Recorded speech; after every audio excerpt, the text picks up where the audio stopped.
It has become necessary for me to address you, having heard from many concerned Nigerians and having concluded a meeting with all the security chiefs. I must warn those who have hijacked and misdirected the initial, genuine and well-intended protest of some of our youth in parts of the country against the excesses of some members of the now disbanded Special Anti-Robbery Squad, SARS. On Monday, 12th October, I acknowledge the genuine concerns and agitations of members of the public regarding the excessive use of force by some members of SARS. The choice to demonstrate peacefully is a fundamental right of citizens as enshrined in Section 40 of our Constitution and other enactments.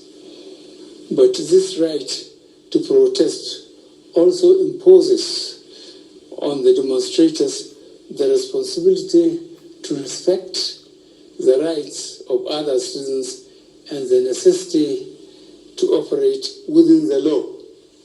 As a democratic government, we listened to and carefully evaluated the 5-point demands of the protesters. And having accepted them, we immediately scrapped SARS and put measures in place to address the other demands of our youth.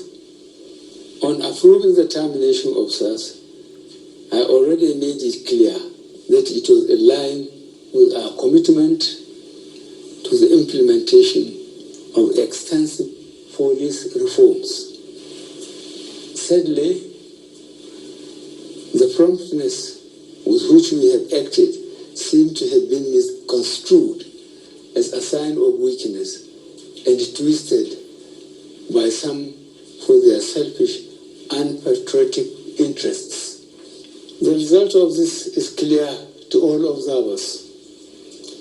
Human lives have been lost, acts of sexual violence have been reported, 2 major correctional facilities were attacked and convicts freed, public and private properties completely destroyed or vandalized, the sanctity of the palace of a peacemaker, the Oba of Lagos, has been violated.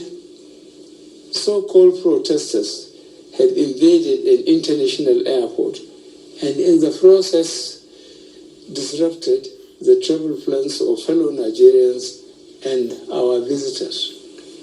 All this executed in the name of the EndSARS protests. I am indeed deeply pained that innocent lives have been lost. These tragedies are uncalled for and unnecessary. Certainly, there is no way whatsoever to connect these bad acts to legitimate expression of grievance of the youth of our country.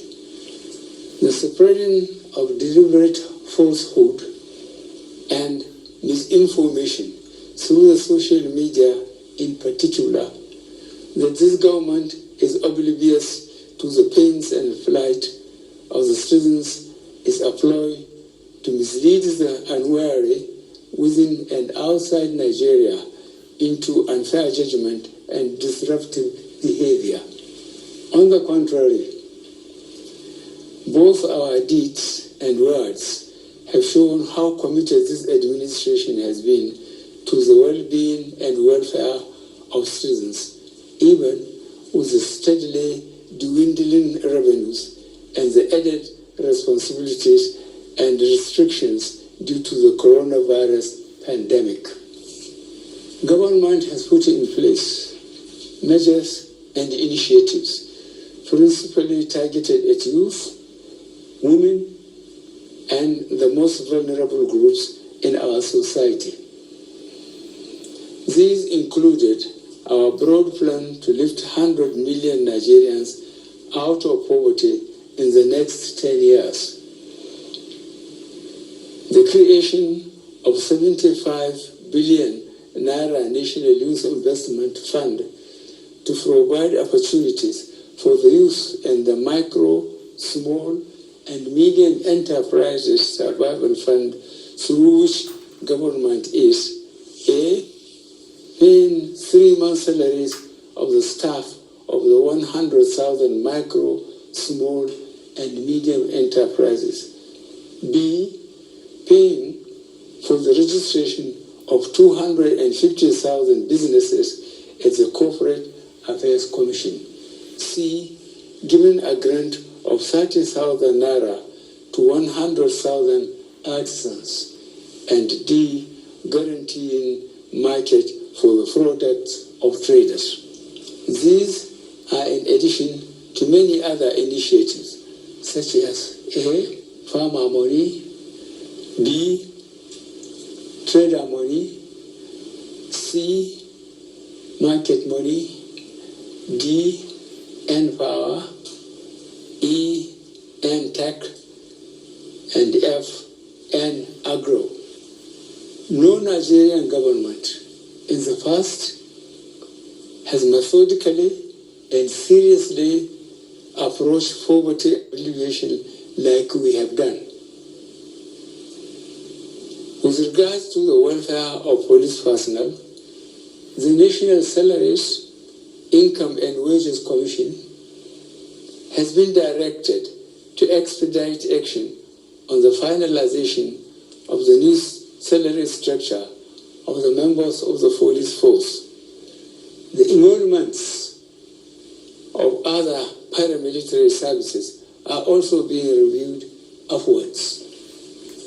In order to underscore the importance of education in preparing youth for the future, this administration has come up with a new salary structure and other incentives for our teachers.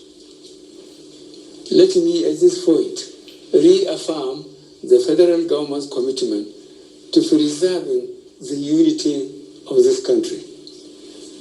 We will continue to improve good governance and our democratic process, including through sustained engagement. We shall continue to ensure that liberty and freedom, as well as the fundamental rights of all students, are protected. But remember that government also has the obligation to protect lives and properties, as well as the right of students to go about their daily businesses freely and protected from acts of violence.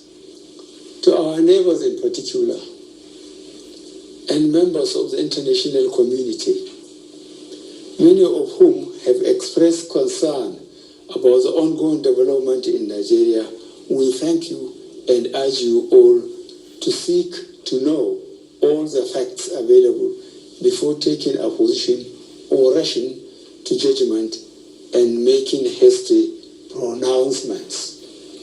In the circumstances, I would like to appeal to protesters to note and take advantage of the various well-thought-out initiatives of this administration designed to make their lives better and more meaningful, and resist the temptation of being used by some subversive elements to cause chaos with the aim of truncating our nascent democracy. For you to do otherwise will amount to undermining national security and the law and order situation. Under no circumstances will this be tolerated. I therefore call on our youth to discontinue the street protests and constructively engage government in finding solutions. Your voice has been heard loud and clear, and we are responding. And I call on all Nigerians to go about their normal businesses and to enjoin security agencies to protect lives and properties of all law-abiding citizens without doing harm to those they are meant to protect. Let me pay tribute to officers of the Nigeria Police Force who have tragically lost their lives in the line of duty. I would like to thank those state governors, traditional and religious leaders who have appealed for calm and restraint. I also thank youth leaders who have restrained their followers from taking the law into their hands. This government respects and will continue to respect all the democratic rights and civil liberties of the people, but it will not allow anybody or groups to disrupt the peace of our nation. Thank you all. God bless the Federal Republic of Nigeria.